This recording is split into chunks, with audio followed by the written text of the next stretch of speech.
Yes. Why are we running after these toxic kind of charities? A man will come to you and he will be the one introducing them. No, we want to come and help you. We are going to do this every month for you. We're going to do this and this and that and this. And now when the people are coming every month, then they make these statements. That no, they are coming, they are matlabis, they are coming every month. Yes. They are coming to beg every month. But it is you who have come to them. That Subhanallah. we are going to do this and this and that to them. Now they are looking up to you. And now you want to go and create the impression that out of the blue, they just woke up and became beggars to you in particular, to come to leave all these other people of the same race and come to this particular person to come and ask for whatever it is that was promised to them. So this nonsense will stop, inshallah, the day our people refuse to take such assistance.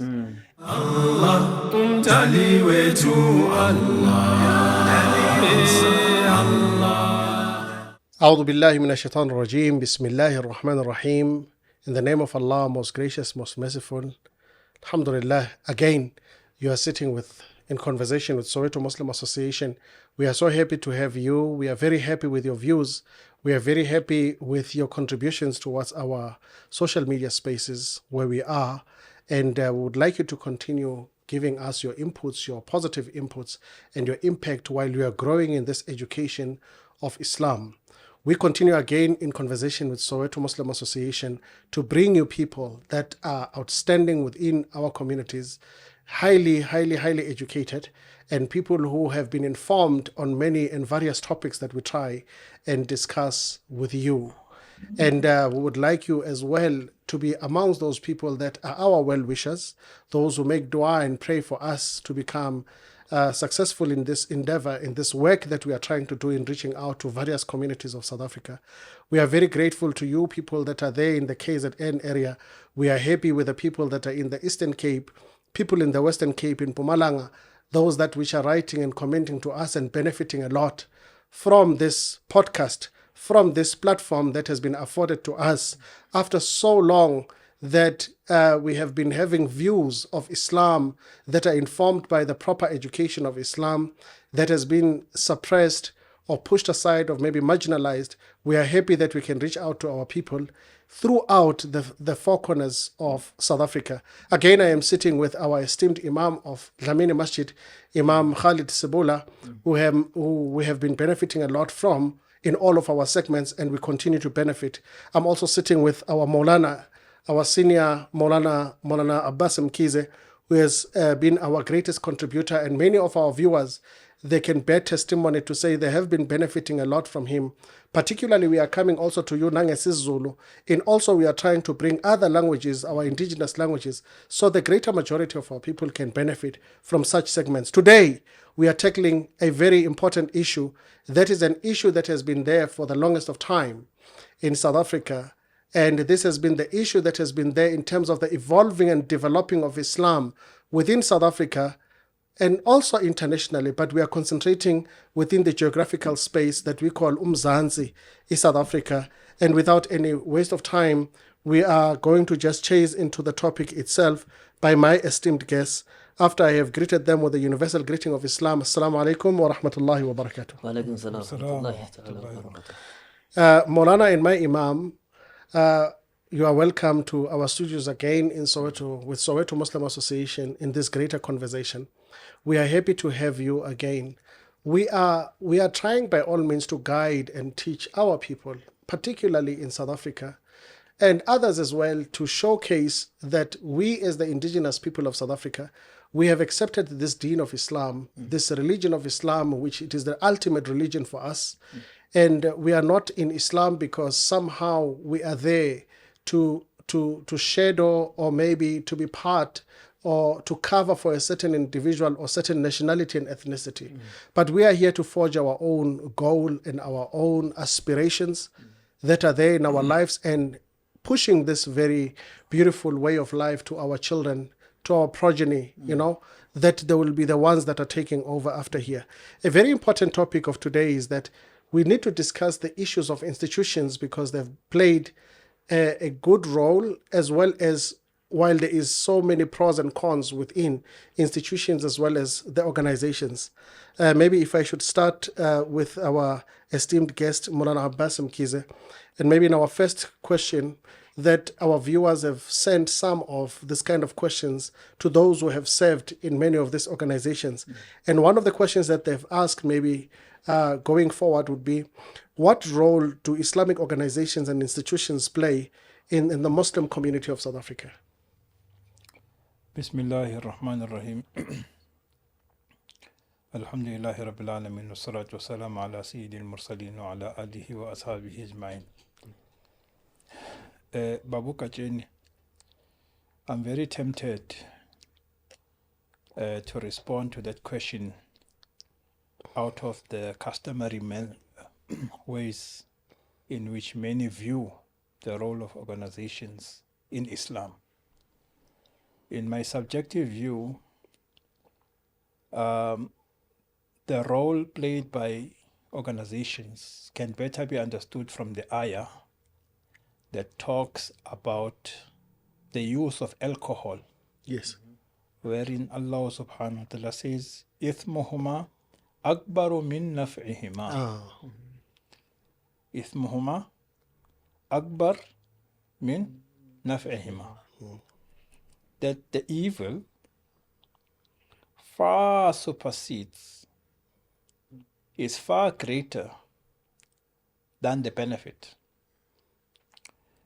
And maybe to digress a little, especially coming from the township background, the rural background, where a lot is said to be done by organizations. Yet Islam is not only stagnating, but people are leaving the fold of Islam at the behest of the work that is being said to be done by organizations. And to that end, I lay no blame on any organization for whatever claim they make of what they do in any of the rural or townships. Whatever Islamic work that they may call or they may say they are doing, I lay no blame. The blame is squarely with us. It's squarely with us because to understand Islam is the first compulsory act presented in front of any human being who accepts to follow the way of Islam. And if we were to subject ourselves Yes. to the dictates and the commands and the rules of Deen and Islam, then wherever there are deficiencies Yes. that are done in our communities, in our areas, whatever harms that have reached us as a result of organizations that have positioned themselves as service deliverers of Islamic aid or whatever have you, Yes. it would not have happened. So the buck is purely with us. Yes. Is either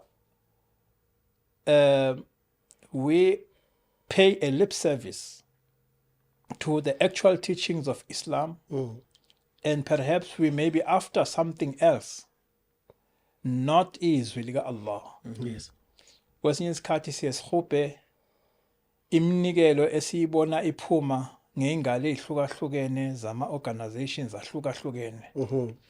Whereas Islam has never been there for that. Yes. Islam is purely a path for a person who wants to find Allah. Islam is solely for a person who understands. Look at the Quran right from the beginning. Yes. In his opening remarks, Alif Lam Mim Dhalikal Kitabu La Rayba Fi Hudan Lil Muttaqin. This book, there's no errors in it. Yes. A means of guidance for humanity. Yes. Who are they? Alladhina yu'minuna bil ghayb. They believe in the unseen. Yes. Bakholelwa kulokho kungabonakaliyo. Njengo Allah simboni ngamehlo, kanjalo no nezenzo zika Allah zokusiphumelelisa nokusibusisa izenzo ezingabonakali ngamehlo. Yes. kodwa siyakholelwa kuzona. And wa mimma razaqnahum yunfiqun.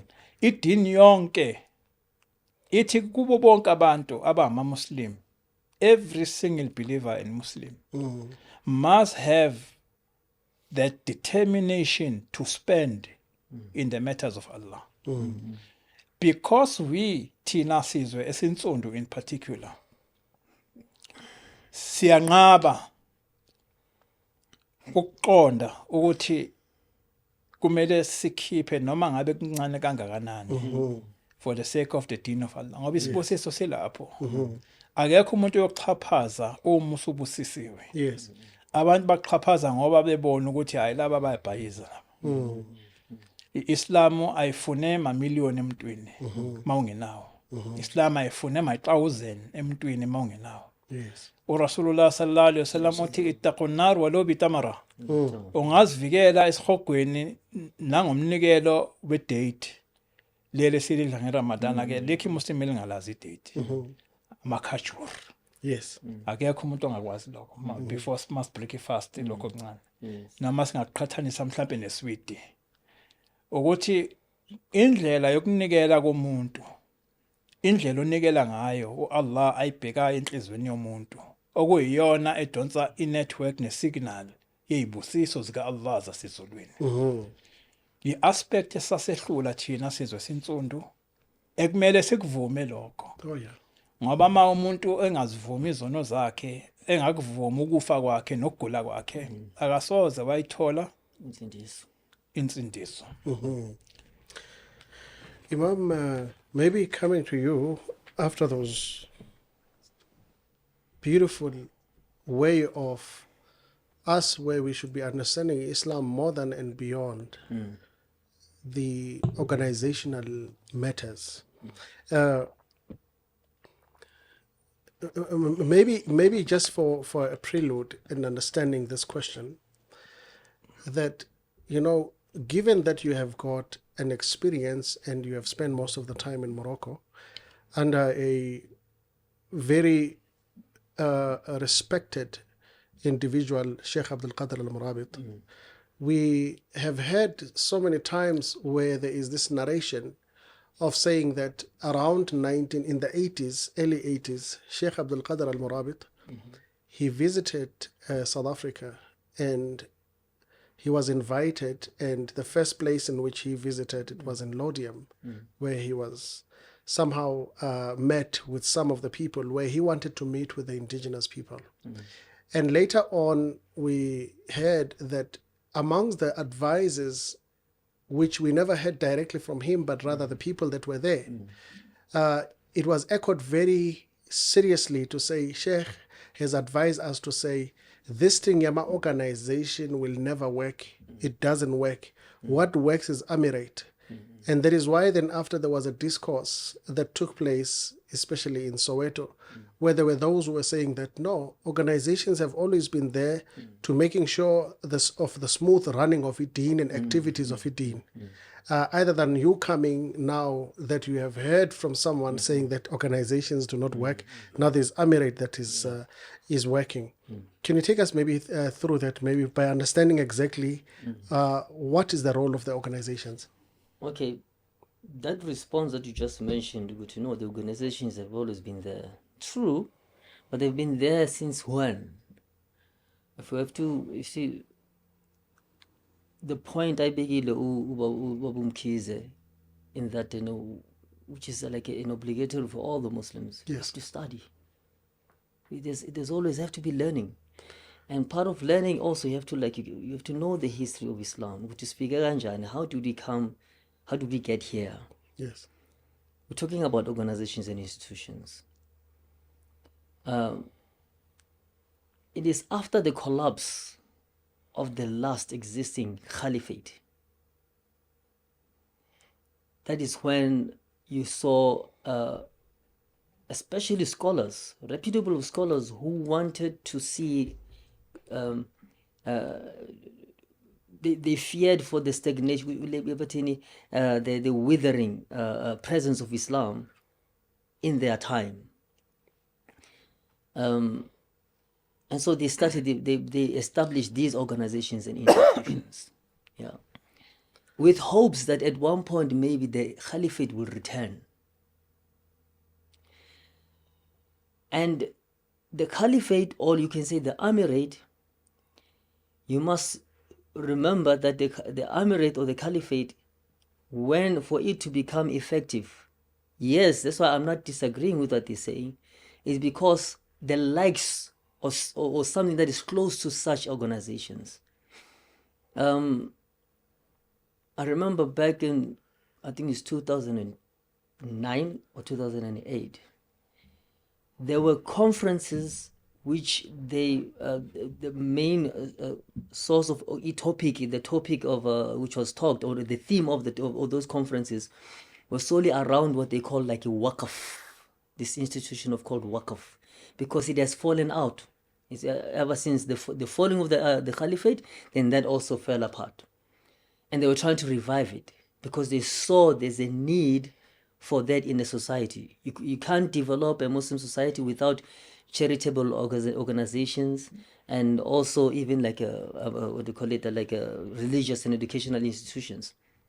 So going back to the caliphate which was now what we call today, the seat was today Turkey, yeah, the Osmanli. It was not the treasury or the revenue was not mainly generated by a wealthy ruler, as what most people believe. If you're a ruler, you need to be super wealthy. No, but quite the opposite. It was the wealthy themselves who were supporting the ruler, and they were using it. They were supporting the ruler through this institution of waqf, and to say to a point whereby there was a waqf whereby like even like the master Endlini, you know, he has a cutlery, like a set of you know, beautiful dishes in the house, or to put on it on a table for guests. Now a servant, if he breaks that particular, by mistake he breaks that glass or that plate, there was a waqf for that, to replace that, which if there was a waqf for that, which means everything else pretty much was okay. I can mention also, this is the last one. Again, one of they said, in fact, they refer to him as one of the Khulafa Rashidin, although he came years after the four main, which are like Abu Bakr as-Siddiq, Umar ibn al-Khattab al-Faruq, then Uthman ibn Affan, the Nurayn, and also Ali ibn Abi Talib, yeah, the seat of knowledge. Yes. These are the rightly guided caliphs. But then years after, in the time of the Tabi'in, came a man called Umar ibn Abdul Aziz. Yes. In fact, is a descendant of Umar. Umar ibn Abdul Aziz, when he took charge as a ruler, as an Amir or the Khalif of that time, within less than 3 years of his tenure, if you want to call it that way, they said there was you wouldn't find any poor person. You wouldn't find any poor person running around. Until at one point he even used the zakat, which was supposed to be which was one of the revenues that buffer batini Baitul Mal, yeah, the treasury.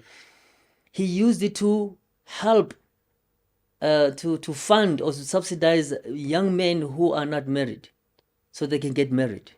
Yeah, this is the task of an Amir, using the source. But then with winning people, a lot of people, there's a tendency of that when there's no ruler, then people bafuna ukuzenzela into. I think the previous session we talked about abantu bafuna ukulawulwa. Yes. They don't want to follow. Yes. Yeah. Allah subhanahu wa ta'ala says in the Quran, وَأَطِيعُوا اللَّهَ وَأَطِيعُوا رَسُولَهُ وَأُولِي الْأَمْرِ مِنْكُمْ. Man ulil amr. Who are those who are like the people who are holding the affairs of the people? Are the Amirs. So you can't do away with that. If you do away with that, yes, and I'm inclined, I never saw it that way. We blame ourselves, our African Muslims, because somehow by failure to understand the true nature of the deen, failing to study it and understanding it, we've been derailed of the responsibilities of a Muslim wherever he is, in that he's supposed to be a source of light and upliftment for that particular society, as opposed to now you're a Muslim, was it now you've studied, you're an alim, well, you're a murshid or you're a mufti, but then you find yourself you are completely powerless in being the source of upliftment for your society yakho lapho unuphuma khona. Now we're looking at these organizations. Yes. You see, so then it is not losing the plot, as it were, what the Sheikh Abu Qadir was saying. May Allah have mercy upon him, because he was basing it on something that is existing, and it's something that you cannot do away with. Correct. Yes. Now, we can never speak about this issue and disregard our history, our very bad history that we had actually experienced in South Africa. South Africa is very unique in that it has experienced apartheid for the longest of time, and with that, remember, we were also in different ethnicities, or maybe in groups, or racial groups, if you like, the whites, the Indians, the coloureds, and all of that. You can never speak about the future in South Africa without also having those remnants of apartheid that has taken place. And as we become Muslims, yes, we want to become independent. Many of the Africans, many of those who are of the indigenous in South Africa, the inhabitants of South Africa, they accepted Islam in different ways. Some they've accepted Islam in exile, some they've accepted Islam within South Africa. But predominantly, the people of, whether you call them the Malay or you call them the people of Indian subcontinent, they came already with Islam. And what we see then, when many of those at an initial stage, at an inception, they didn't just come into Islam within South Africa. They didn't just come into Islam, except that an effort was done. And when the indigenous came into Islam, already there were organizations that were there. So sometimes maybe we may not look into saying that, how did you take your Islam? Which becomes important as well. How did you take your Islam? But when you took your Islam in South Africa, you found already there were the likes of MYM, Morana, the Muslim Youth Movement. And within the Muslim Youth Movement, they had already somehow organized themselves to say, this will be the people within the politics, this will be the people within the medical field, in different fields that were there, and many others that played a role within the end of park, if you like, those of Indian origin, but who are South Africans in particular. So we can never disregard that kind of a history to say there were organizations. And maybe we're saying that it would have been done differently. Looking into that, Morana, yes, we came into Islam. We came into Islam as the indigenous people, but we found structures. You find there was Darul Umm Newcastle, there was Darul Umm Zakaria, there was Darul Umm Azadville, there was Kemba Down. These are the institutions that we found in there. And maybe also a Salam Institute that was started by Ahmed Didat. Those institutions were already there. Are these institutions there and playing a role? And what is the role that these institutions should be playing as we had found them there?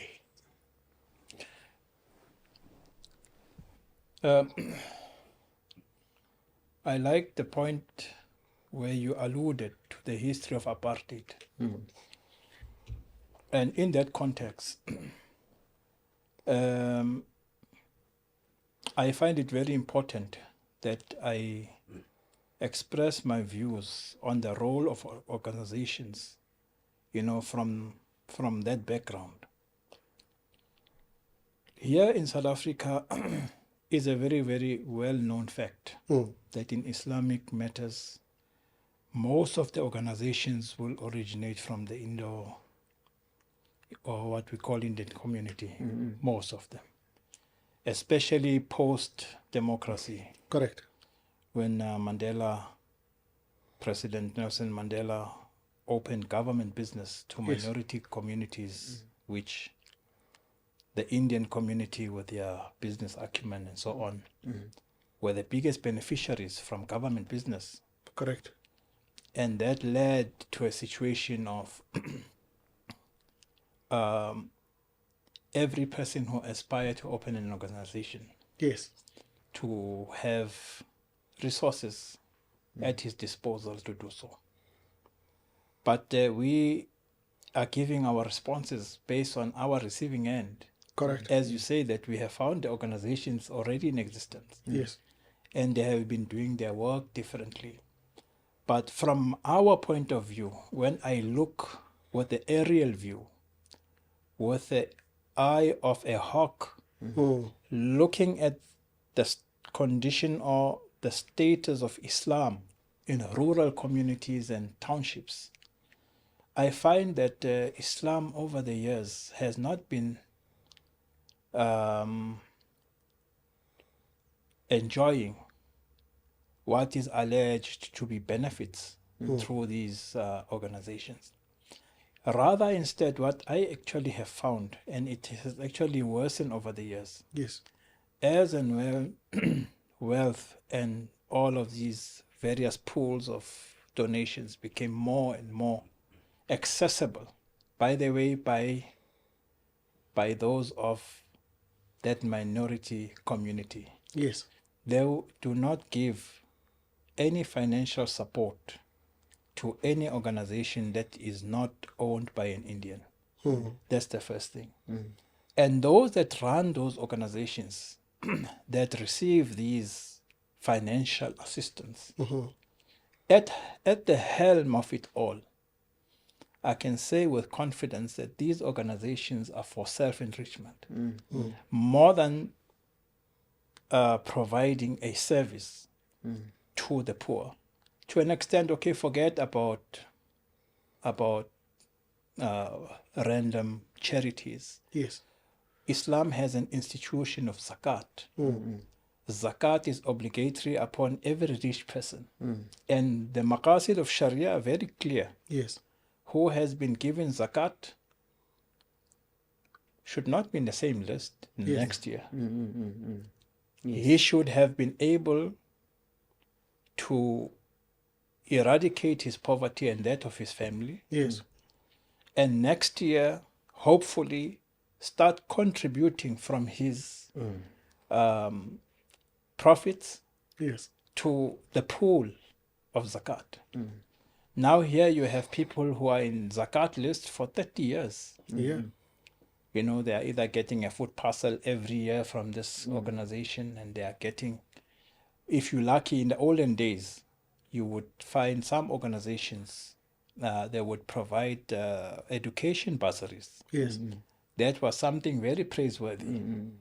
When the intention is that this young person one day should be able to look after his own needs and be a contributor in the deen, in whatever profession.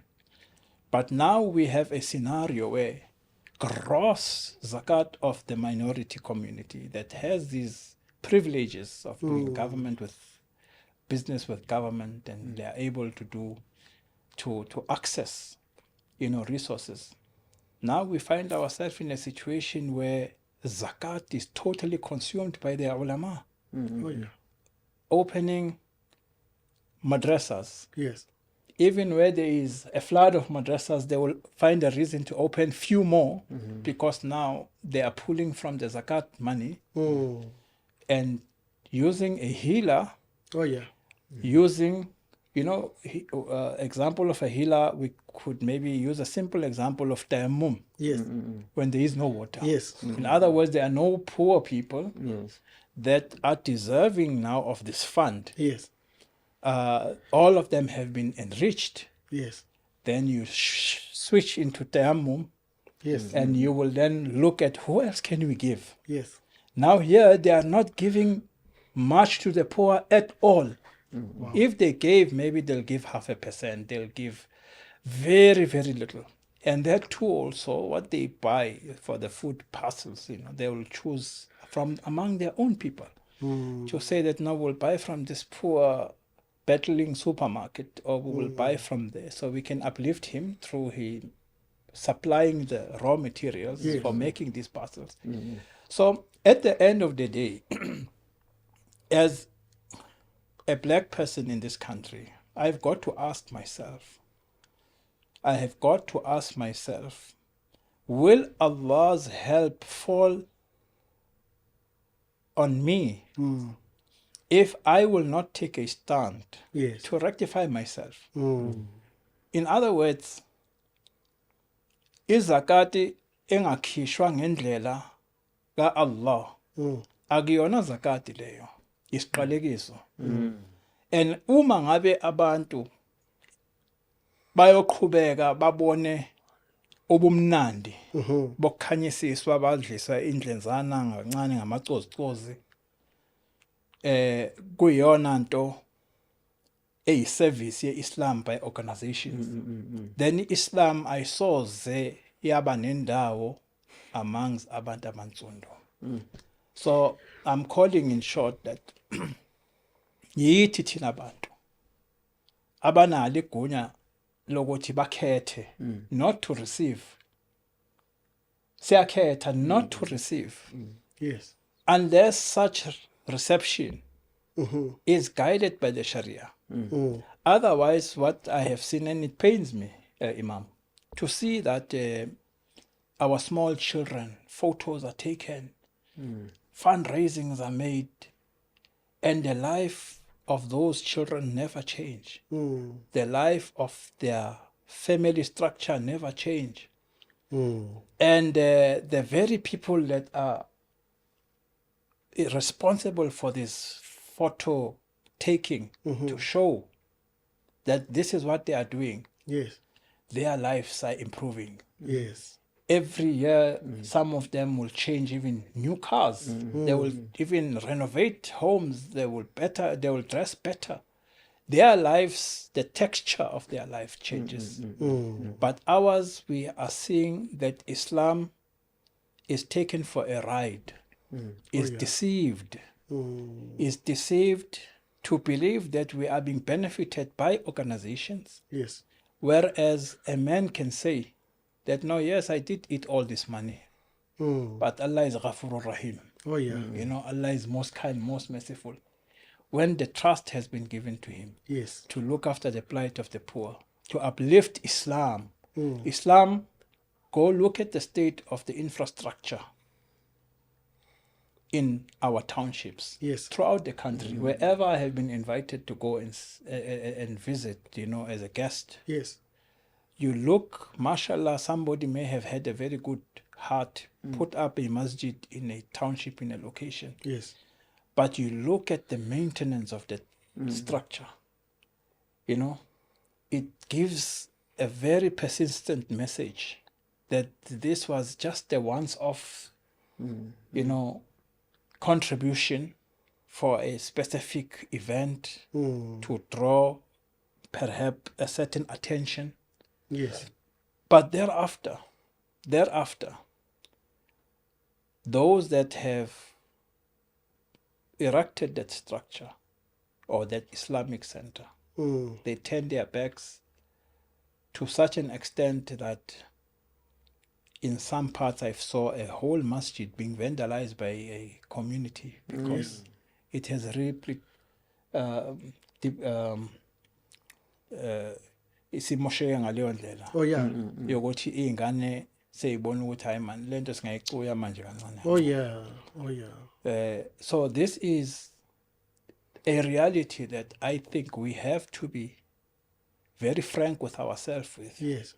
especially as a people, because I will repeat this ayah. Allah will not bring any change to any nation Yes.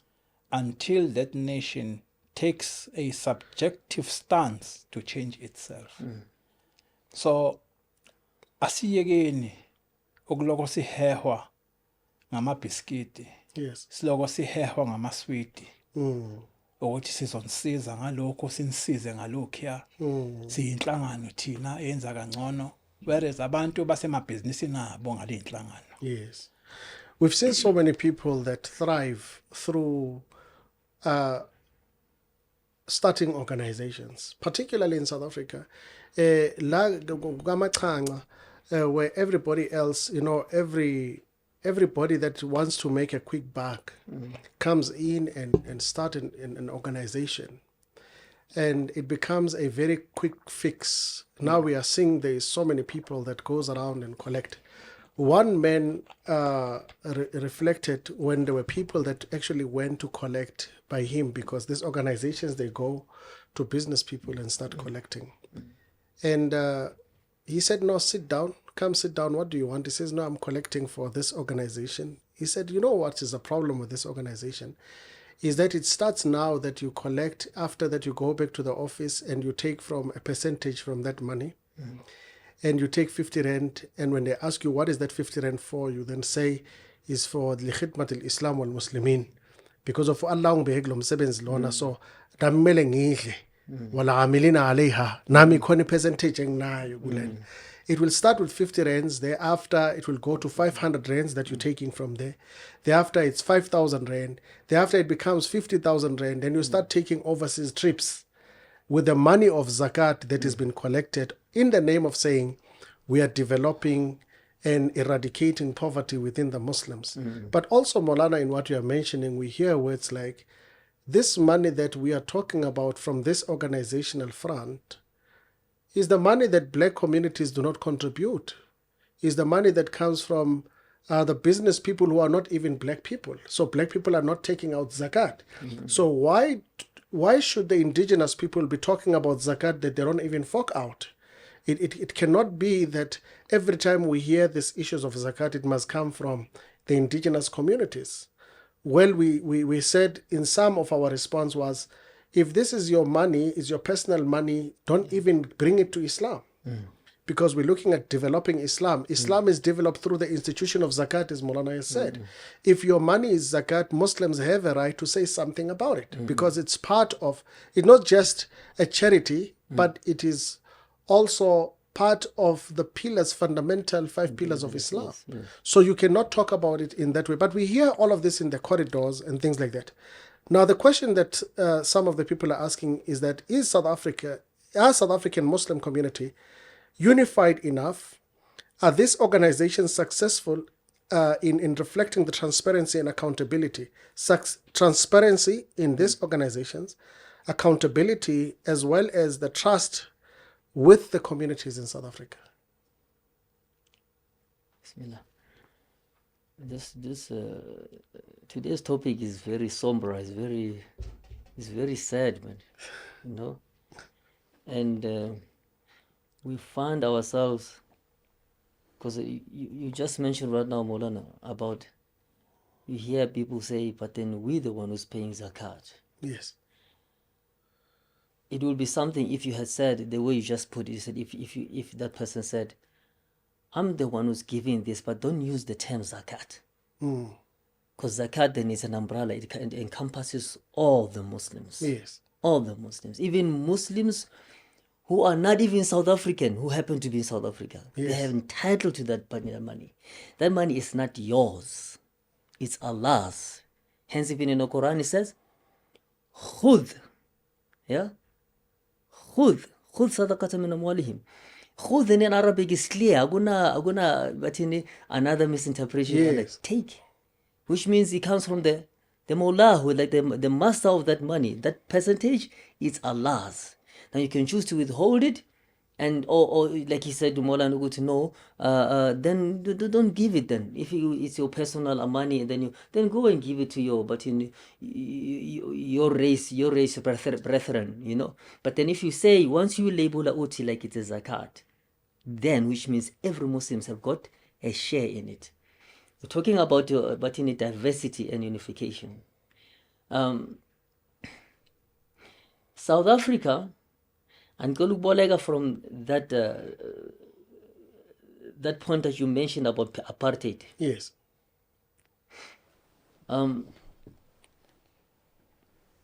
South Africa, the history of South Africa when there was apartheid or segregation. Yes.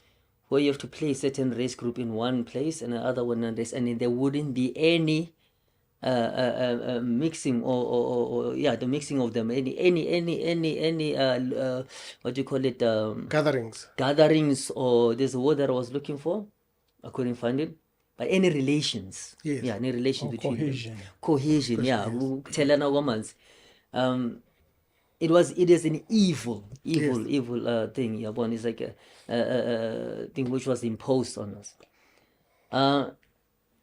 to such an extent that we mentioned ukuthi like the predominantly Muslims who are known, basically the original Muslims in South Africa, as we can think of it, is the Cape Malays. You Yes. find like in the Western Cape, Eastern Cape. Then you find like the Indians coming from Durban, then coming to the Transvaal. We have always known, especially in the north, known that the Islam is an Indian religion. Yeah. Up till now, you ask if there is any diversification, Yes. unification, talking about Islam, yeah? Which means if you still find people saying that it is an Indian religion, which means there hasn't been any, up till this point, past or post-apartheid, any attempt from the groups or who are Muslims to actually reach out to other communities, to share with them this Islam that they have. Yeah. So then there is no diversification. It's still as it is. You look at talking about organizations, you even find organizations which are for the Malays. You find the organizations which are for the Indians, or selling us for us black people. We already covered that thing. Which we need to do things for ourselves. We don't have that for us black people. Yeah. So there is no diversification. And then what is that thing that unifies? It goes with the question you just asked me before, Maulana, about the Amir, a personal rule. You can't have a group of scholars who can unify a people. It doesn't work that way. There has to be one. The Sahaba Karama Abati radiallahu anhum jami'an, they were a group of ulama, if you like. But one has to be the one who decides. The one has to be the one who's accountable. That is just one of the downsides of organizations, because when they register as NPOs and companies, which means you cannot hold anyone accountable. That Maulana or that personnel who says no, amilina alayha is taking it. You can't hold him accountable because it's an organization that's dispensing these funds. Yes. But then if there's a personal rule, then you can hold him accountable. What did you do with that money? You see. Hence, like you told Ukulumilo Monanuguti, the way things look right now, hence I say it's very sad. It doesn't look good for Islam in this country. Doesn't look country, because then it's always been known, yeah, intellectual, in the academic spheres, it's known, it's established that then structuralism has never built a civilization. You can't build a civilization. Whereas Islam is known, it has built how many civilizations that come from Islam.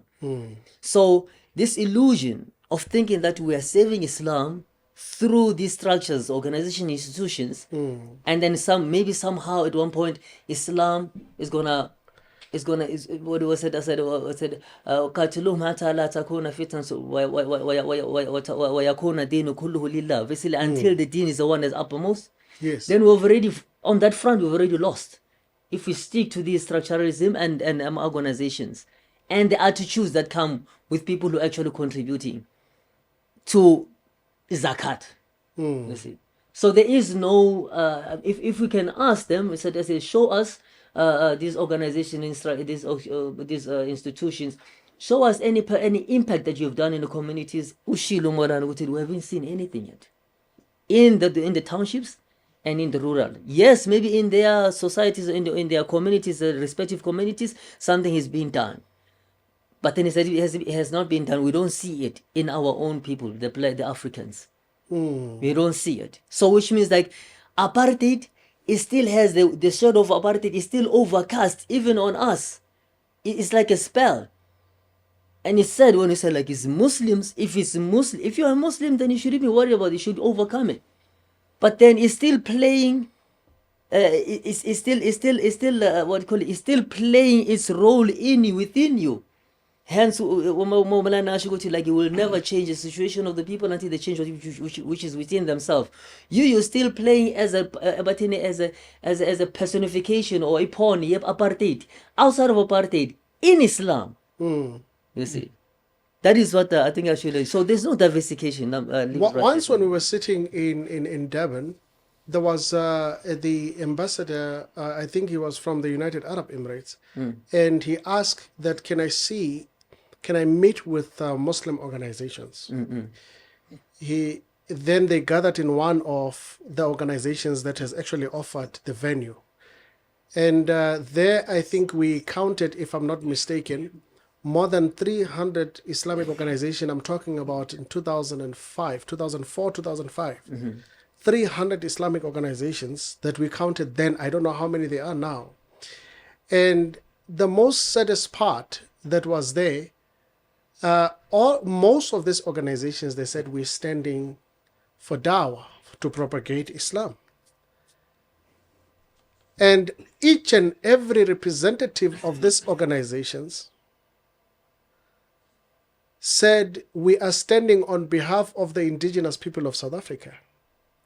Most of them, this is what they stood up and said, we are standing on behalf of the indigenous people of South Africa. And when I was there, then I asked the question, where are the indigenous people to represent themselves? Why should you represent the indigenous people? There has been a lot of things that they say it has been done. Sometimes we are being accused of saying that we don't even want this food parcels. You know, they say this is making them poor. We are trying to give them food parcels. Also, they reject everything. You have got some of the individuals who are coming from organizational structures where they say, these black people, they want fancy masajid, they want fancy wudu khanas, they want fancy carpets and all of that. They're demanding, you know, from those organizational structures. And unfortunately is that our Islam in South Africa, it seems as if it has been reduced into organizations. Even foreigners that are coming into South Africa, they had found greener pastures in South Africa by starting organization. You have got an organization that has been in South Africa for 30 years. When time permits, when these things, we have to say them on record, we will mention names. For now, for the sake of people and sending the message and information across, that people should understand and know. An organization that is more than 30 years in South Africa, that is run by foreigners. There are our brothers who have started from the Asian communities that have felt so good that they can work with foreigners who are the Arabs than working with the indigenous people. Yet they are claiming to be representing the indigenous people. And the first question that you would get is, I mean, how many people are accepting Islam in the township? The question would be, how much are you contributing towards that effort that indigenous people should be accepting Islam? Because sometimes we also find ourselves in that guise of thinking that it's about, hey, dawah, while you are actually exactly what Maulana has said, that those who are pushing these organizations, they become filthy wealthy. This one of the people that just came for dawah in South Africa as an Egyptian is now even living in the affluent place, like in Randbeck, you know, Kyalami. I've never dreamt. Ye shall know them by their fruits. Their fruits are still living in squatter camp, but the people behind, they're even living in Sentin, Houghton, and all of that. With what? With the same money that is collected as zakat on an organizational level of saying we are working for Islam and for the Muslims, for the khidmah of Islam and the Muslims. They've become immensely rich. Are this organization really of a benefit to Islam, or they are not of a benefit to Islam, Maulana? Please, Imam, feel free. Feel free. Because then I took time to go and look at the stats. The stats in South Africa. Yes. Muslim community in South Africa. Now, 1991, this is census. Everyone is welcome to go and check. Yes. Go and check, yeah. In 1991, the Muslim population, it was at 338, 142 people, yeah? Yes. So you can say, let's say 350,000. Yes. Yeah, just to round it up. And then in terms of the groups, yeah, in South Africa, Yes. whites, it was the white population who were Muslim then in 1991, there only was like 1,756. Yes. And then the Africans, that is us, it was 11,986. Yes. Yeah. Which is only just 3%, 3.5% to the whole of the Muslim population that time. And then the coloreds were 157,815. Yes. Yeah. And then the Asians, or say Indians in this case, 166,585. Wow. Yeah. That is then in 1991. Yes. The turn off from apartheid into this era that we're in right Democracy, now. yes. Some people call it freedom. I don't know what you mean yeah. freedom. Now, years later, this 2004, it's amazing that you mentioned 2004. Yes. You said there were how many organizations? 300. 300 organizations. All of Yes. them claiming to be in the forefront of Indigenous people. Dawah and Dawah, yes. The study indicated that the African Muslims increased. This is an increase to about like by 52.3%. Yes. Yeah, which meaning in 2004, African Muslim population was standing at, as opposed to 11, only say 12,000. Yes. Yeah, back then in 1991, it was now in 18,000. Yeah, 338. Yeah, this is 2004. Yes. So, this, if you say like 300 of this organization, Yes. this is what they can do. This is what they can do. Yes. Now we skip ahead. Yeah, from that point on, because a reason is not because of these organizations that they might have played a role because of putting some money, but then the reason why black people became Muslim Yes. is because I mentioned again freedom. They just came from oppression, from Yes. apartheid. Yeah. And then even the other denomination, the religious denomination, they were not, they were helping the apartheid system back then. Yes. Yeah. Now what they see in Islam equality. And one of the things that if you mention to any African people, if you go to rural areas, you can talk about everything. We pray in Satandaza and we fast and what have you. But once you mention zakat, zakat is one of the main things that actually said, okay, so we are equal. There is but in development in this thing. So 2004, they didn't see any development from Ilento, the government that claimed to have the new government. Yes. Up till now, we don't see anything. So people became Muslim because of that. They didn't want to be oppressed. Yes. And whereas in Islam, there's equality. Yes. We talk about Islam objectively, not subjectively. Yeah, Yes. subjectively, Yes. Babi Labantu, like the terrible people, these people, how they treat our people and what have you. That is there. Now, from that point on, then it started to wane. With these 300 now more organizations still at hand, it has just gone down. And Islam in South Africa, you can say like, because if you have 300, let's leave it at 300, even just 100 organizations, which means the Dawah a campaign has to be super aggressive to the point that you find like probably right now half the population of South Africa should be Muslim. This is the reality. I'm speaking that it's not. It's supposed to be that way. So are we justified if we say not maybe all of them, but most of them? Maybe this is the language that we are employing now. Yes. Not all of them, but most of them. Most of them. Of these Islamic organizations, well, we spoke about, are they there for self-enrichment? Are they there for progressing and developing Islam?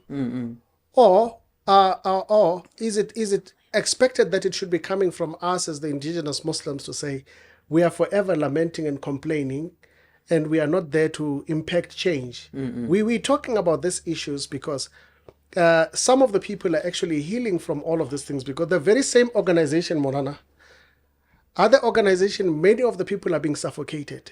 They are highly suffocated. Many of the foreign nationals are being employed by these organizations in trying, of course, with a very solid proof that we can actually back it up with, to say they are employing many of the foreign nationals to push away the indigenous Muslims and the indigenous people, while they are actually expecting that the indigenous people should come more into Islam. And we are seeing many of them that are being suffocated by rules and regulations, particularly when we spoke about the issue of dawah as well. the dawah, it is stifled because even when indigenous people come in and say this dawah methodology should be in this way, they say, no, no, no. We have got our own methodology. You don't have to come with your own methodology. You follow our way. Hence, we are saying also, we hold the view that Islam, it is stifled and it is not growing in South Africa, deliberately so, done by the organizations by seeing that Islam is not growing. Hence, the statistics prove themselves. To say Islam is not growing because it is monitored, it is looked at in a particular way that maybe it does not spread the cake as it is. The cake is becoming smaller. So once we bring more people into this issue of zakat, the cake will become even more smaller. We won't be benefiting as organizations. Molana, your input? My input, Gati Bila, Yes. Mankuluma Nomfundis Imam. Subhanallah. You see this gross abuse by organizations that portray themselves as agents of Islam and invite us towards Islam, where Islam is not even taken to the people by a step. The entire ecosystem of our Islamic organizations, I think in my view, it is also enabled by our government. Yes. I do hear you Yes. on the issue of whether what are we doing as black people in Islam. People must know that the black Muslims in this country are not unique Yes. to what the general black person post-apartheid suffers under the democratic dispensation. Yes.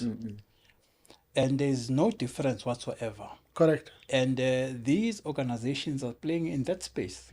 Just as an ordinary black person, a lot of laws are imposed Yes. to regulate him, to make sure that they don't have access to a resource for anything. Forget religious issues, resource for anything, whether he wants to start a small business, whether he wants to look after his own self and whatever have you. There's no access, either through banks nor through government. The access to resources is very, very limited for a black person. And on the other hand, our so-called constitution is blind when it comes to minorities. Yes. People can just flock. Yes. The whole community, street by street, has foreign people that you have never seen from nowhere. Yes. Running businesses with proper infrastructure that is unplanned.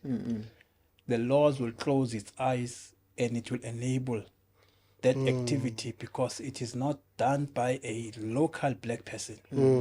Now it is even worse in Islam because through the government has what they call Section 18A. Yes.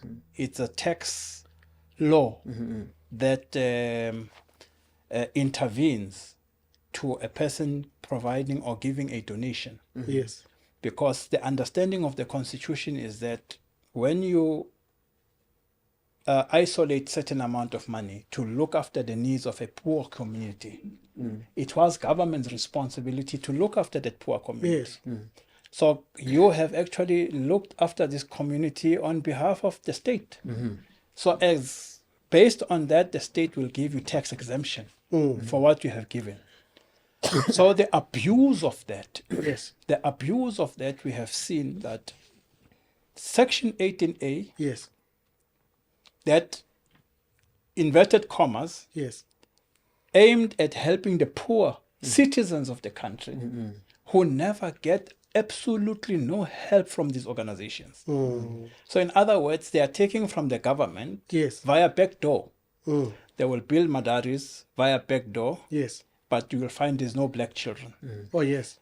You will find they will put up very expensive masajid. Section 18A's involvement is also there. Exactly. And you wonder, what is a Section 18A for?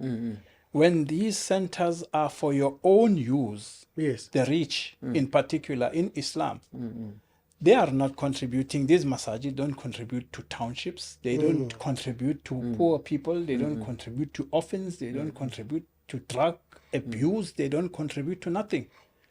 But zakat will be given with Section 18A. In other words, you are giving zakat on the books of an organization, but the government will give you back that money. Yes.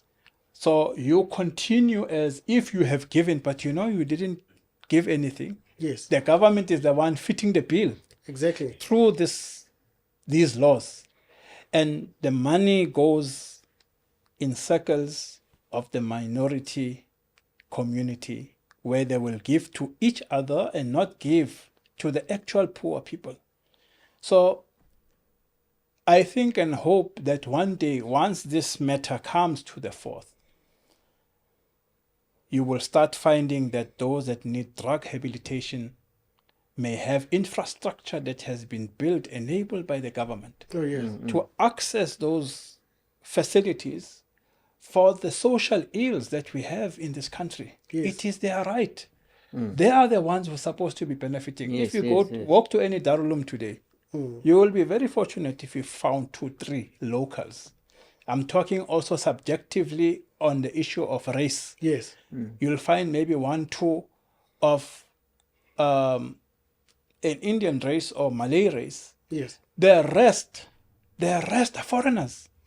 Are we saying that now in Islam, in the name of zakat and all of these so-called donations, that are supposed to be helping the citizens Yes. that have no access to resources to better their lives? We, in the name of Islam, inverted commas, in the name of Islam, we have found a way to run our so-called backdoor business where we can assemble people from all over the world in the name of teaching deen, Yes. when the children of the soil are not being taught deen and they lack resources to teach them deen. Yes. You go to all these, there are, a lot of these, most of them, you will find that a very handful of locals, that also you'll find that they are also not in need of Section 18A Yes. intervention. Yes. Some of them, their parents can afford to take them there. But the bulk of the donations that are going into organizations are going in the name of the local population Yes. that our government wants to look after. But they are not being taken care of because this is a subjective business Yes. of a particular group that is taking strength from the poor, using the name of the poor, but then gives the service to foreigners. Yes. And consume the resources themselves And not monitored by the government. and not monitored by government, and government is paying, as I say, it is my subjective view. Yes. Our government and its law enforcement agencies. Yes. Our constitution has eyes. Yes. Yeah, if you have to be seen driving a very flashy car as Ndlovu, any police car who sees the black face will follow to see that how did this man get this car? Yes. Because his color does not allow him to possess such a car. Yes. But if it is someone else who came with asylum in the country, Yes. my country has war, I have no means, I want to start, and tomorrow he start driving a very flashy car, they will close their eyes, the law will close their eyes, they will not go and scrutinize it, but this person came with the asylum, Yes. he is entitled to a tent as a refugee, but he is driving and he is living a very luxurious life. What is happening in this country? So our government, in my subjective view, is the biggest enablers to the ever-growing poverty of our black or majority people who are poor, and all the minorities that are playing all these games with government rules and government laws. It is also our government who chooses to close its eyes and pretend as if it is not seeing the true reality that is in front of them.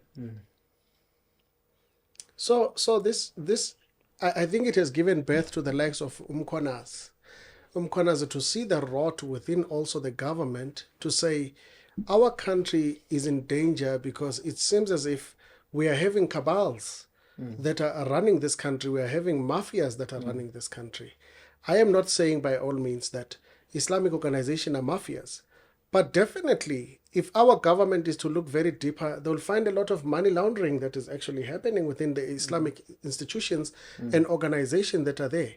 Go and see in many organizations that are there how much of abuse that is happening with the so-called students that are coming into those madrasahs, into those institutions, into those organizations. You find a mother that used to come to the madrasa, to that institute, in the past, for the past 20 years. You find the daughter is coming there. You even find the grandchild is attending that madrasa. Yet the life of that family is not progressive. It's not going anywhere. And this very same person is not developed. Now it's generation after generation. That is the kind of maybe success, if we talk about the success rate of this organization. How do you weigh it? Because you still see this very same beneficiaries coming and coming again and getting exactly the very same food parcel that is there.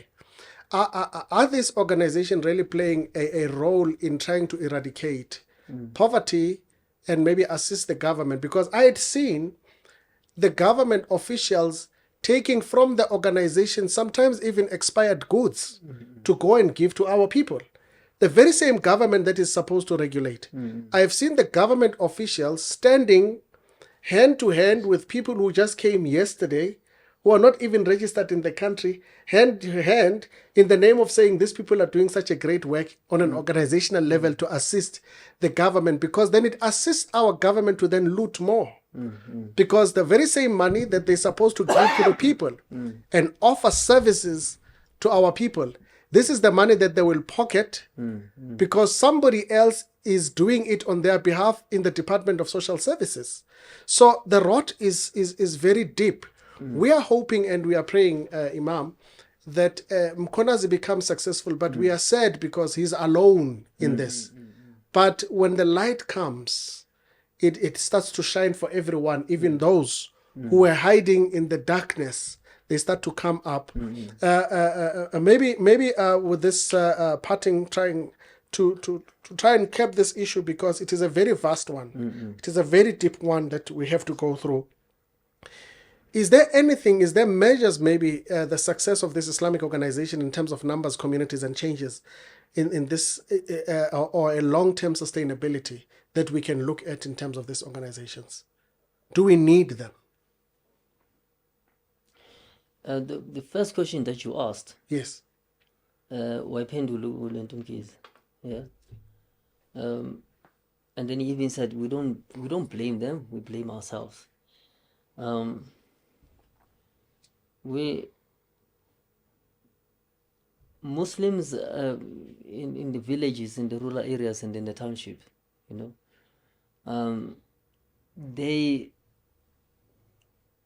I would choose rather to encourage them. Yes. Rather than, because then you see the tone of this, like a person, the viewer out there could be like, now it's boiling. Yeah. Emotional, kwatile manje ukuthi ayabona labo. You see, and the sole purpose of this platform is to inform, educate, and also like by shedding light, even they can actually stand by themselves. Correct. So I would rather like encourage abantu, taking again from the same ayah, Inna Allah la yughayyiru qawman hatta yughayyiru ma bi anfusihim. Allah does not change the situation of people until they change that which is within themselves. The person, ubhuti and nosiso lapho ngaphandle, ugogo and everybody, I'm sure by now we see that no one is out there to help you. No one is out there to help you. It is evident enough what we spoke about, the organizations which are there, and we say, to be politically correct, said some, we said most, but then into a corner, it's not us venting out our emotions without any evidence. Imam, let me say why. Maybe we qualify this, is that Islamic organization, they have got no deterrent. They do not report to anyone. To anybody.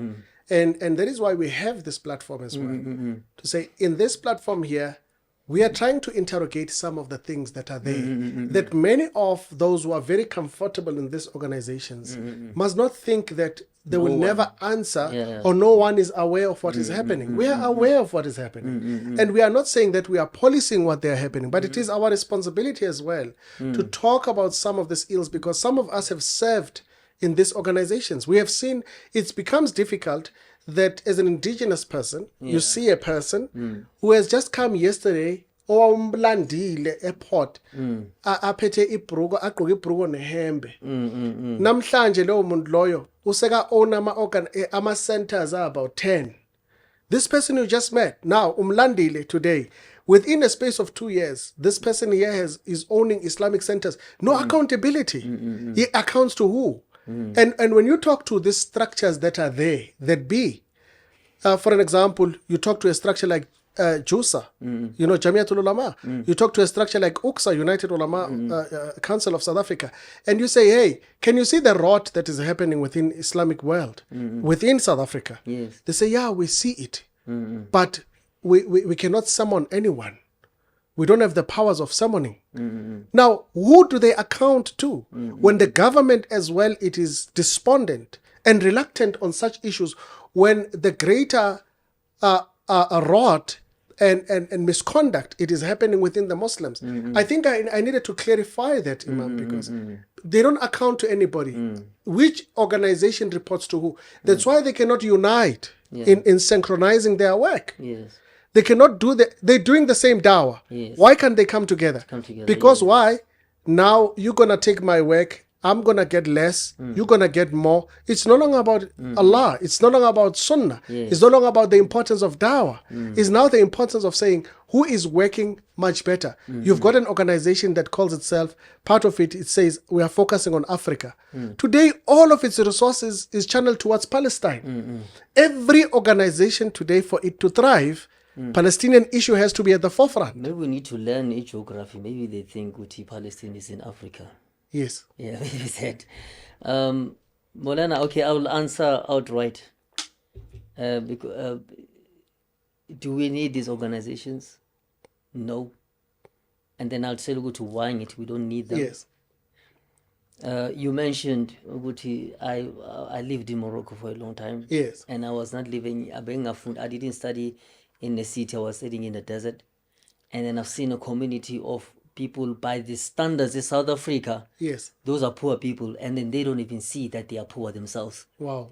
Self-sustaining, bazmel and what you'll never see them going out, reaching out a hand with anybody. Yes. Like, Arabs are proud. So they don't need anybody. If they have to do something, Bahlang and Isamakan as a community, we need to get this thing done. Anyone who can contribute just about anything, then come and contribute. There's an analogy we can put here, and which is factual. You can put, and we're setting it out there to the viewers. In terms of Uguba Umuntu, or who is useful to your community and contribute to your community. And Ushilu Lentu Molan Abbas, that who said you need, he even quoted the hadith, Itakinar wala bishik tamar. Yeah. The little that you can do to contribute to the community yako, it plays a long way with Allah. And then how? For example, you see a person who's got 5 million rands, yeah? And then he decides to contribute. He says, no, I'm giving 500,000. That's a lot of money, isn't it? Yes. Yeah, 500,000. But then on the other hand, there's another one who's got only 5 rand. And he gives the rand. In the eyes of Allah, who's giving more? The one with 5 rand only gives you 1 rand, because in terms of percentages, this one is given 20%, this one is given. Yes. You see, so you are at an advantage when it comes to Allah. In the sight of Allah, Allah is gonna be pleased with you, that little that you can give, and then Allah is gonna raise the community of black people. You don't need these organizations. Let them carry on if they want to. It comes to mind that this hadith, which is controversial, some of the mufassirun of it, but this is it's weak, or it's basically just non-existent. When they besmirch the Sahaba Jalil, Tha'laba ibn Hatab, at one point he refused to pay his zakat, when which is an embassy. No, they said, no, it's not him. It refers to some of the munafiqun who were there in Medina.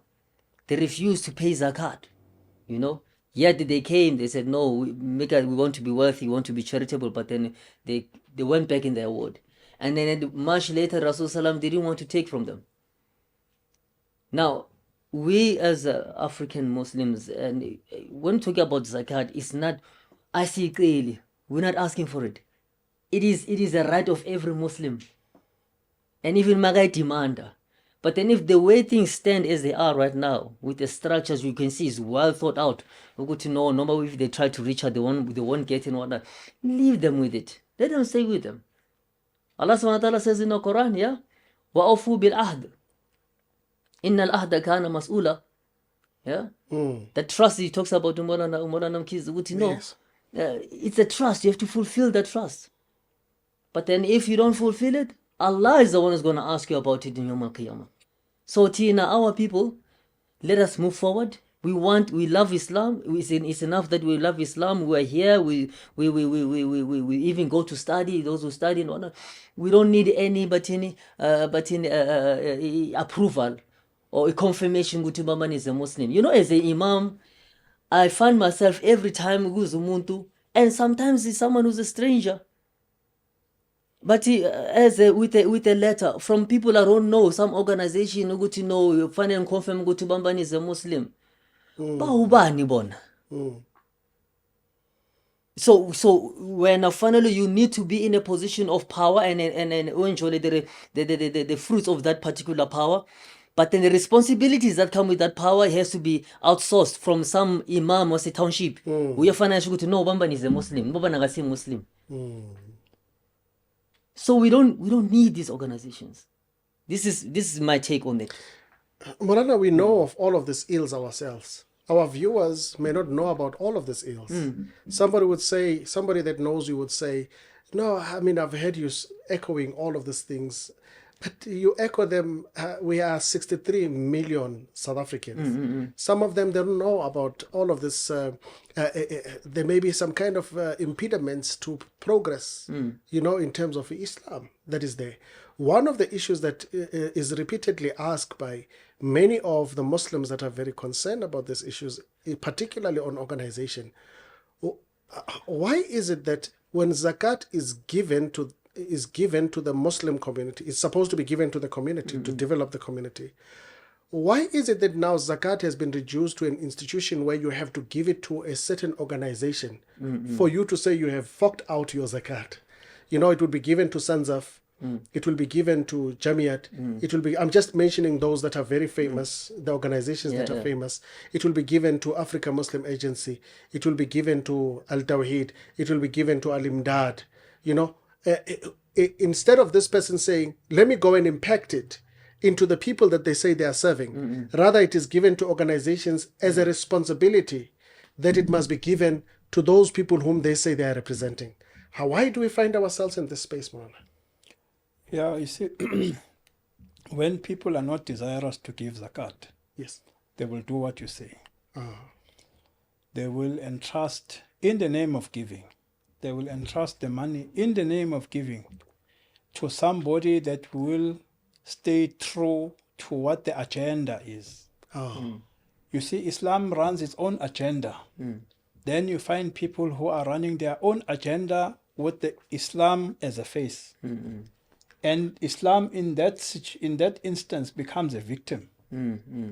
A man who truly wants to discharge his responsibility, it is his duty to personally go and identify the need and to discharge his zakat with the objectives of Sharia in front of him.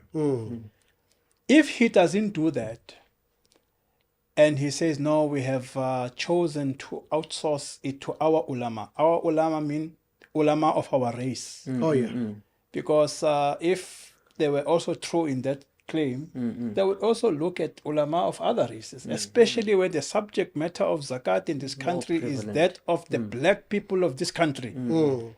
Why are the ulama of that race or the races of this country not in the forefront of looking after the affairs of Islam with these zakats that are given to organizations? Yes. So when the agenda is something else, then Islam becomes a victim, and those that are in Islam also becomes a victim. And I want to make a statement, I thought Molana wanted to make a disclaimer. well, you can call it, I think it's more of an advice. Oh, yeah. I concur with Imam. It is as if, we sat and we planned these shows. Yes. People only, if they knew that we only actually meet at the studio, Yes. and that is where we ventilate our views. Correct. Without prior meetings. Yes. To a viewer out there Yes. who has come into Islam in hope of being seduced by organizations that if you become a Muslim, you're going to get this and get that and get yes. this and get that. It must be known today that is potentially one of the most corrupt intentions to enter Islam. Yes. We are in Islam because we want Allah. Allah has everything in His treasures. Yes. Allah does not need nobody. Yes. And nobody does a favor to Allah with anything. Anyone who subjects himself to the teachings of Islam and he finds his Allah, Allah will look after him and also make him a means to look after others. Oh, yes. But when people are using Islam to look after themselves, Yes. and as a consequence of that, the poorest person, by the way, they don't owe him anything. Nobody, Imam, Allah reward you. Nobody owes our people anything. Yes. We don't need these organizations. Yes. We don't need nobody who sees no need that his zakat must look after the affairs of the Sharia. If a Sharia has a poor person that needs it, if they feel that they don't need it, their Maulana needs it, their madrasahs need it, their people needs it, they must keep it there. And our people must refuse. Must refuse taking zakat in a manner that generates ibulawo. How will you say ibulawo in English?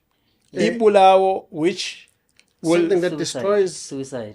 Yes. It's something that destroys generation to generation. Yes. It doesn't just stop there. I will end with this comment. I've been giving this example in pains for many years. And this is an example I would give to our Africans and the poorest people. Yes. Majority of whom are the local African Muslims. I make an example of zakat to be a bucket of clean water that is used to clean the house. So we know the clean water after you have mopped the whole house. What is the state of that bucket at the end of your cleaning? The water is dirty. The water is dirty, Yes. but it has left the house Clean. clean. Zakat is given so it can purify one's wealth Yes. for all the ills and sins and acts that displease Allah in the course of earning. Yes. Zakat is there to clean it. And for the recipient of zakat, Yes. he is equivalent to a person who accepts the water in that bucket after it has cleaned the house. To take that water, yes, it is permissible because it will get cleaned once you start giving zakat yourself. That's how it also gets purified and Correct. to a point where it becomes a very clean. To understand this example, take the same dirty water, put it under a tap of clean water. What will happen?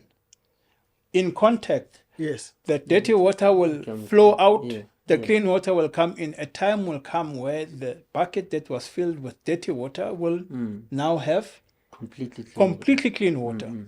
That is an example of the poor person who was given zakat once, but he started activities of empowering himself. Yes.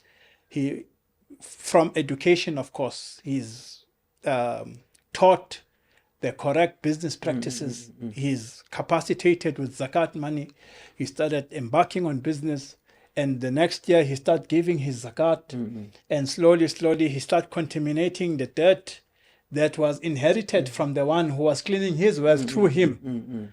And every year he gives his zakat, his bucket gets cleaner and cleaner and cleaner and cleaner until he lives a very pure life of halal and tayyiba through the means of zakat. But when zakat is going to be given to you every month in such a small portions and values that will not even last you for 2-3 days. And now they're not even doing that much. They're doing that once a month in Ramadan. Yes. For the parcels of iftar for 2 days that must last you for 2 days. And mashallah, zakat is given. paid. And the rest of zakat of the year, they will see to finish how they eat it up themselves using this justification and that justification. So Allah Ta'ala will help those who help themselves. Poor people of this country don't need to take zakat in this manner. Leave this zakat. It is not zakat. And inshallah, a time will come when Allah will create circumstances and He will make arrangements that zakat, if needs be, to be given to the poor, be given through the terms of the Sharia that will empower them and not make them the zombified Muslims by these small quantities of resources in the name of zakat that are given to them, occasionally and once a year, a few times a year. Oh, we've helped you. You are coming here so many times. You are not our responsibility. Yeah, matlabi. You are in Islam for things. But the thing is, you are giving, a man has a need for 10 rand and you are giving him 2 rand. Yeah. Or you are giving him 1 rand 50 or 50 cents. Of course, he will come back. Come back, yeah.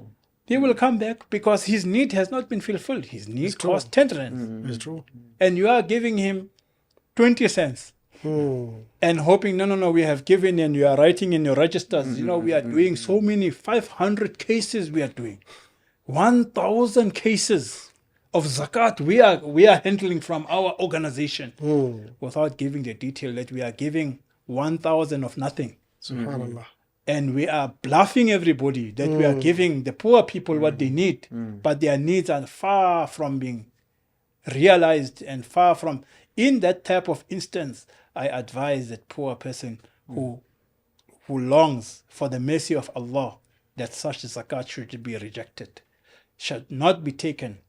And Allah knows who is a believer, where is a believer. Allah ordained zakat for His believers. Yes. And Allah will make means Himself that His help come directly to you, because Islam has this zakat that is given in our country has no difference to this nyope addiction. Yes. It's absolutely no difference. We have nyopified our Muslims in Islam who are going and taking. All old people are going there and they are taking. Young people are going there and they are eating these things. Yes. To eat, if I were a mufti of the black people and I was asked on this matter, I would say taking such zakat is haram. And it must be completely abolished. Yes. Anybody found to be eating this in a amarat situation should be punished, because such is not zakat, and such has the implications that are not desired by the Sharia. Yes. And we are watching for so many years this trend going. I would say that to take such zakat is haram. To turn to Allah and to find other ways. As I said, black Muslims are not unique in this problem of poverty. Yes. They are just the same as any other black person in this country. Correct. If we were to come together as a people, not adopting these foreign ideas that are put in our minds that we are now a better person Yes. because now we have become a Muslim. You are better than your own brother who's not a Muslim. You are better than even your parents who are not Muslims. Let us come together as a people. Look at our situations. We come together. Many people are doing a lot of things. Khona lento abayibiza istokfela. Yes. Nangeemali ezingekho, they will eat through somebody, but this particular one will be invested in the stokvel so that makufika the little lump sum, we Yes. can be able to do X, Y, Z. There are many ways, creative ways, that our black community have been sustaining themselves. Correct. And such zakat is toxic. Such zakat takes people away from Allah. Such zakat will never bring people close to Allah and to what Allah wants. As such, it must not be accepted. A man must prepare his own food for Ramadan and rather eat his own hard-earned iftar and seri than to take this kind of zakat that is given like this. It must be rejected. And unfortunately, it is also our own people who are enablers for this kind of practice to happen amongst our people. Correct. Whatever it is that they may be getting at the leadership level in our townships, in our rural areas, my subjective view is that such zakat must never enter our premises, must not enter our townships, must not be consumed by our people. They are toxic, and such zakat have breeded the kind of people that are giving us grief in townships. They are becoming a very big grief to us. They are not giving us the peace that Islam is. Yes. We are saying Islam is a religion of peace. We are saying that peace be upon you when we meet you. But the Muslims, they are the ones who lack the most peace because they are eating the wrong kind of sustenance that are coming through these things. This is not zakat, whatever they may call it. Our people must not accept it. The recipient and the discharger should then take that responsibility because of the very same discharger of this zakat must rectify themselves in what they're actually doing. It is very sad when our people are also given names like matlabi. They are forever begging and asking and pestering many of these organizations, knocking from door to door, and they are also called nashukri. They show ingratitude. Hey, you give them this, they come back again. You give them, they come back again. It is very sad when we attend, Maulana, with our experiences that we have, many of the AGMs of these organizations where you find they are talking of millions and millions of zakat. Billions, what you're talking, hundreds of billions in our country alone every year. Hundreds of billions under the tax exemption Yes. that our government enables such big resources to change, not to even change hands, to just rotate amongst those that are benefiting from them. Wow. We could have solved, as Muslims of this country, with the amount of revenue that we are talking, we could have solved 90% of the social ills on our own. Subhanallah. If we were an ummah that don't see color, don't see race, and all of these things, if we were really true to the cause of Islam, Yes. we would, with the budgets of zakat that are coming now, you find how even the ulama of this particular race are fighting one another. And you'll think, oh, maybe it's some issue of shari. No shari. It is now this zakat.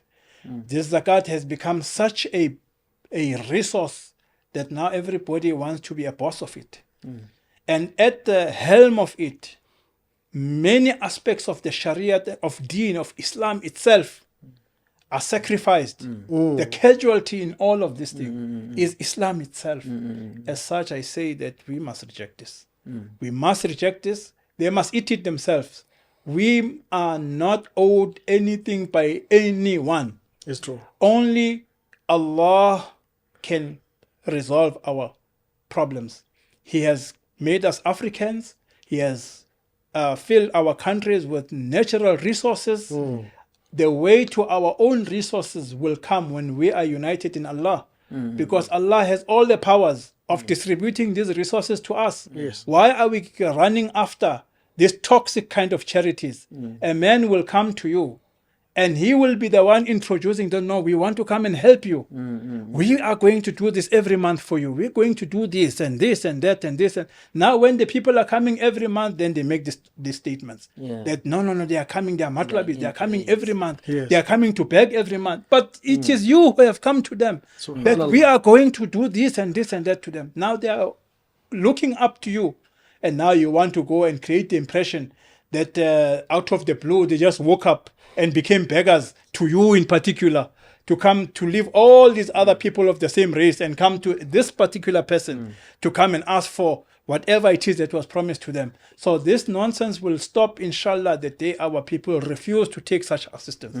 And if such assistance is required, through the guidance of the rightly guided ulama, by the way, our ulama sometimes are also hungry. Yes. We understand that when we concede to that, poverty also is affecting our ulama. They also need help to come out of the poverty, because the deen of Allah must be assisted by us not taking anything from nobody. The day we start taking what we're supposed to give, it will never reach anyone who's supposed to receive. So we have to learn to confront our problem. Yes, we are ulama.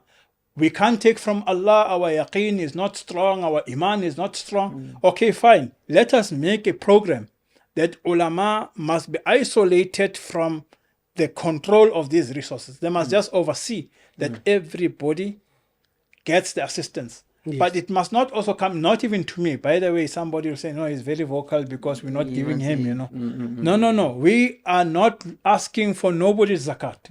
We are not asking to distribute anybody's zakat. All that we are asking, if anyone is giving zakat, must give it in accordance to the maqasid of Sharia. If his zakat is not contributing to the objectives of Sharia, then we don't need his zakat. Allah don't need it also, we also don't need it. Our people also don't need it. And our ulama need to be empowered. And after empowerment, to oversee these things without having any share in the budget of what has to go to the people. Every year we can take 100 people out of poverty, 200 people out of poverty, 500 people out nationally, to a time where Muslim community, black, white, rich, Indian, Pakistan, Ethiopia, Somalia, everyone, where all of us become the agents of making the khidmah of Islam. Qur'an, in its summary, is three things. The whole Qur'an. This is, by the way, by Sheikh Ahmed Lahori from Pakistan. You know, so I have to say that. So Oh, yes. he says this from Pakistan, a very great mufassir. Wow. He says, one, the commands of Allah, Yes. Allah will love you. Yes. The sunnah of Rasulullah, you bring it in you, Rasulullah will love you. Yes. Number three, the service and the khidmah of humanity, humanity will love you. Hazrat Salman Farsi was a governor Yes. to Al-Madain near Baghdad. His office was under a tree. As a governor, Hazrat Umar radiallahu ta'ala, who was administering the matters of Islam from the masjid, no fancy anything to him as a leader. Our Sahaba taught us, if we come onto the way of Sahaba as they looked after the matters of Islam, Islam will be the solution that this country and this continent and the whole world needs. Muslims of the world will become the means of bringing goodness to everybody. But right now we are all self-centered and we are all looking at what I can get. And because of that we are fighting. Because of that we are creating dispute and deceit, and we are manufacturing stories against this one. We must bring him down and bring them down so we can walk in and step in and take everything from whatever it is that they are getting from the so-called whatever purse that is a pool for all these resources that the organizations are taking. We don't need that. We must demolish it. There is no progress in even the ulama bodies. Some of them are telling us they are over 100 years old. In their executive, in all 100 years, you will not find a non-APRA in the executive. Yes. You will not find somebody who is of a different color. Yes. Sometimes even a different across the river, you know. Yes. where they come from in Yes. India. Someone from across the river Yes. village, you won't even find in their so-called boards that are running. And they are saying, no, we are very progressive ulama groups. We have things under control. These are racial groups, and these are racial oriented agendas. They have very little to do to Islam. They are flying a kite for Islam. The true flag that they are carrying up is not the flag of Palestine. Yes. It's not the flag of Islam. It's not the flag of all of these things. They are flying kite for all of those things. The true flag is of themselves. That the kalima of our upras must come up. We have to come out. We have to do this, not Allah. Yes, Allah, we will see. Alhamdulillah, like that, we're doing whatever we can, but our people must come up. In that, a time will come when Allah Ta'ala will make decisions, whether good or bad, on a nation that has abused the deen of Allah. Subhanallah. SMA, Soweto Muslim Association, has made this platform so that views are expressed as well as guidance is given to the Ummah at large as what we have been experiencing and seeing, what is happening within the household of Islam. SMA has afforded such a platform in where many platforms like this wouldn't have allowed anybody to express some of these experiences that we had as indigenous people. And we are very happy that we have such a platform, Imam, particularly today on the subject of today of the organizations, where we hear that many organizations today, they have actually even advanced themselves in where they don't just serve as Islamic organization, but serve also under certain ethnicities. There's a certain group that must be served. You know, we are serving under the Memons. We are serving under the Gujaratis. We can never give our monies if you are not a Memon, if you are not following into a certain ethnic group that is there. Very sad in the progress of Islam. But maybe this subject needs to be revisited again with other visitors that should be coming with us, inshallah, to express more, just to teach our people and guide our people and give more information in terms of changing our lives and become better Muslims. At some point, one would have thought that we are not Muslim enough. But as time progresses, you start realizing, you know what? I thought I was the worst person. But as far as things start to reveal themselves, you realize that Allah has favored us with Islam. Maybe your last advice, Imam, in parting.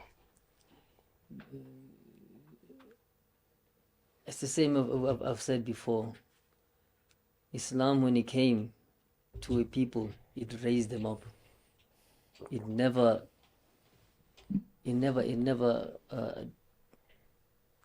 undermined them.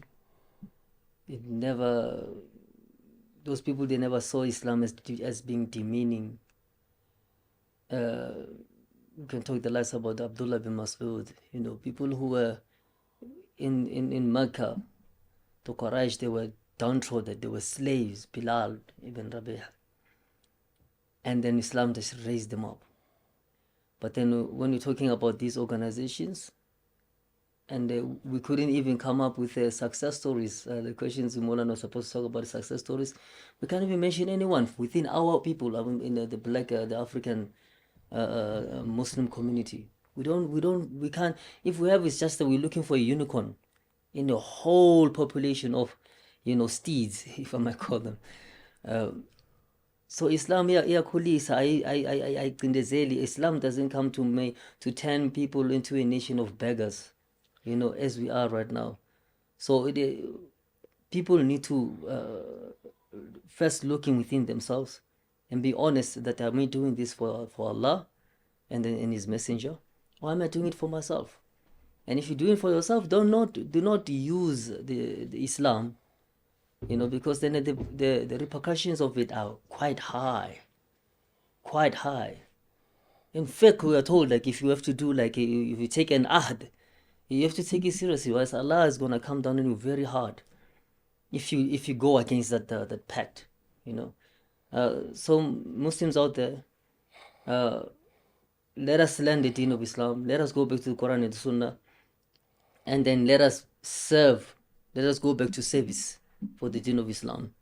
You know, in our communities back there, you know, whether we say in a rural area or in the township or wherever you are, always make it yourself. They said Muslims in Morocco, they said one of the things they want to do, like to put it on yourself, said no. I vouch that every time I come out of the mosque, there has to be some sort of charity that I do to couple that act of worship I just did inside. It doesn't necessarily have to be money. You can go and visit that old lady. You can go visit that sick person, do all those things. That is something that inculcates, that cultivates the spirit of Islam in the people. And then Islam then will rise and the population will grow. And then when you do dawah, you find that you don't have to do much. You don't have to speak. People, they see what you do and then they'll flock into Islam. As opposed to what we are right now. Inshallah. This is my end, inshallah. In the beautiful migration of Islam that was foreseen and inspired to the Prophet of Islam, Prophet Muhammad, peace be upon him, when they were persecuted in Mecca, and the Prophet ﷺ sought refuge in Africa, and he sent amongst his families as well as the women that were there in this migration, the very first migration of Islam that sent them to Africa and Abyssinia. When they chose one of the greatest of people that was an orator amongst them, who was the cousin of Nabi Muhammad ﷺ. When they were right in front of the king, Najashi, the honest king of Africa, and when he spoke the first words and he said, "Express to me, who are you?" He said, "We are the people that were downtrodden and forgotten about. We were the worst and the scumbags of the earth. But this prophet came, فَعَزَّنَ اللَّهُ بِالْإِسْلَامِ, and Allah gave us honor and dignity through this way of life, which is Islam. Islam is there to give dignity to the people. Is not there to degrade people, to denigrate people, to take their honor away." As the Arabs would express themselves all of the time, they would say, those of the time of the Prophet ﷺ, they would say, "La namliku al-mal, innana namliku al-sharaf wal-izza." We do not possess wealth, but we possess honor and dignity. May Allah subhanahu wa ta'ala give us honor and dignity as the indigenous people of South Africa. May Allah subhanahu wa ta'ala give jaza khair to our esteemed Maulana, our senior alim, Maulana Abbas Mkize. May Allah subhanahu wa ta'ala continue to reward our Imam, our grand Imam and resident Imam of Lamini, under the Soweto Muslim Association. Continue to be with us under this greatest conversation until we meet again in another conversation with Soweto Muslim Association. Fi amanillahi. Assalamu alaikum wa rahmatullahi wa barakatuh.